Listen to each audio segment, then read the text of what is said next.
Oh, we got a problem. Oh, man, Jason Leffler has torn up the Great Clips Toyota. And that's the one thing. I talked to him just about an hour ago. Killed it. Yeah, this is coming out of turn 9. Really fast part of the racetrack, but you have to be careful. There's not, as you can see, not room to make a mistake down there. It's a hard hit. See a lot of debris on the track. In the first practice session, they were trying a new carburetor. And they were looking for fuel mileage. He said it hurt us so much on speed. He said we junked it. We went back to the old setup. And he said all I got to do now is, you know, get my rhythm back and keep it off of the walls.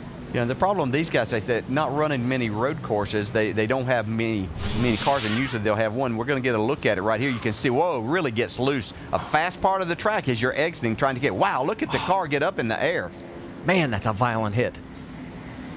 That's a tire wall over there in front of the guardrail that you hit, and you can see that it just sent the car airborne.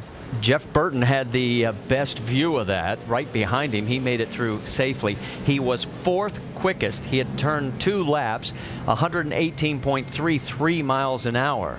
And there he is climbing out, and that's the best news of all. And both ends of that car are junk. Yeah, again, that's a corner that you really carry a lot of speed out of, and just a little bit of a wiggle gets you in a lot of trouble.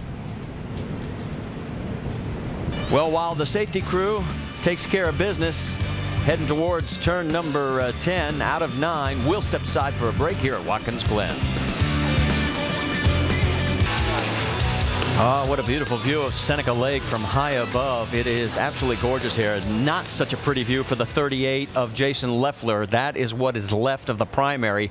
Here comes the backup already out of the hauler and being lowered as they will make the changeover and try and get ready for tomorrow's qualifying. Take a look one more time, and thank goodness there was a tire barrier here. Yeah, you can see him coming out of turn 9 wide open in the throttle, but there is a tire barrier in front of the guardrail there. But look at it, send the car airborne and back out in front of other cars.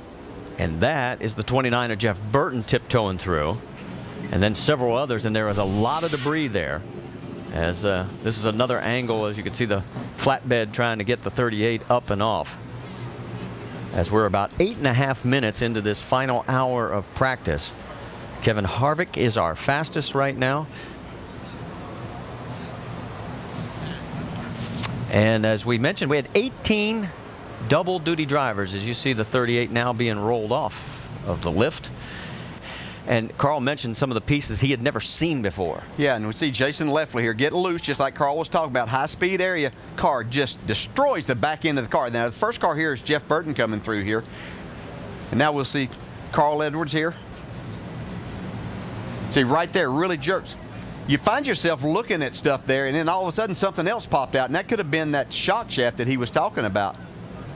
Boy. It's just pieces and parts that you don't expect, and you know you're trying to look and make sure everything's okay, and then you don't want to run over anything. So he had to make a pretty quick move there. One interesting statistic from the morning practice we were noticing: 18 drivers are doing double duty, right? Out of the top 21 in the morning practice, 18 were our double duty drivers that were the fastest. Great news. Jason Leffler has just been released from the medical center. Let's check in with Dave. And Marty, he's getting ready to ride back to the garage area now. Jason, walk us through the entry to that corner and then the horrific exit. Well, you just getting back to the gas wide open there, and been a little free there all day, but just pushing it too hard and lost it. Got loose once and then couldn't catch it again and ended up in the grass there, and just was along for the ride after that. So that's a shame. Our car was really good. Guys are doing a good job, and our backup is it'll be good enough to finish the race. So we just got to do a little damage control here and keep it on the road tomorrow, not miss any shifts and do all that, and then try to get the best finish we can. All right, Jason Leffler will make his way back to the garage now. Vince, I understand you're standing by the backup car? Well, this 38 car, the backup car, has been brought out of the hauler, but as you can see, they're starting to go to work on it to try to get it ready. One of the issues with the 38 is the fact it doesn't have a fuel cell in it. NASCAR took the original fuel cell for the primary car. NASCAR didn't like it, so took the original fuel fuel cell for the primary car.